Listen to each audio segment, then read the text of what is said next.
I was doing up an apartment and I was looking for some artwork to put in it, and I was very disappointed at what was actually available to buy.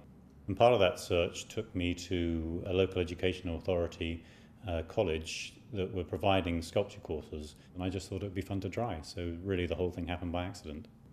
I really love the human form. My work is all figurative at the moment. I concentrate on male and female nudes, and if you look through art in the history, pretty much everything up till very recent times has a figurative element to it and something that people can more easily relate to.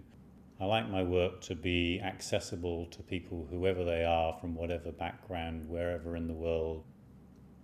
St Paul's Cathedral is celebrating the 300th anniversary of the completion of the Christopher Wren building, and as part of that celebration they're doing an exhibition of contemporary artwork. The Dean of St Paul's actually came to visit me in my studio, really loved the existing work that I've produced so far, and so he suggested that I did a piece of the conversion of St Paul. So I decided to capture the point at which Paul's actually hit by the light that blinds him. So I wanted to have the horse rearing back and Paul falling off the horse. I work from photographs, so I need to have lots of angles of a piece. Now if I'm working with a human, I can just place them on a turntable. Getting a horse rearing required me to set up cameras all around the horse and get them all to fire at the same time. And I really feel that when you're working with a live model, either directly or via photographs, you really can put a lot more life into the piece than you can if you're just working it out for yourself.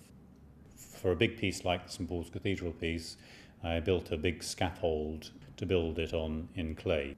Once the clay piece is finished, the whole thing is then covered in latex rubber and cased in fiberglass and resin to create a mould from which you can then cast in, well, any material you like really. Raw bronze looks like a fairly pale gold sort of colour. The next step is to patinate it, which is a process of applying various chemicals to the surface of the metal with heat to get a different colour effect on the surface.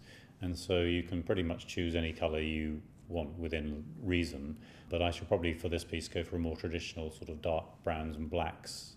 So once the piece is patinated, it's then waxed, placed on a base, and it's ready for delivery and installation. Everybody knows of St Paul's. It's a landmark in London, and having a piece in such a public place where it gets such a lot of exposure is really exciting.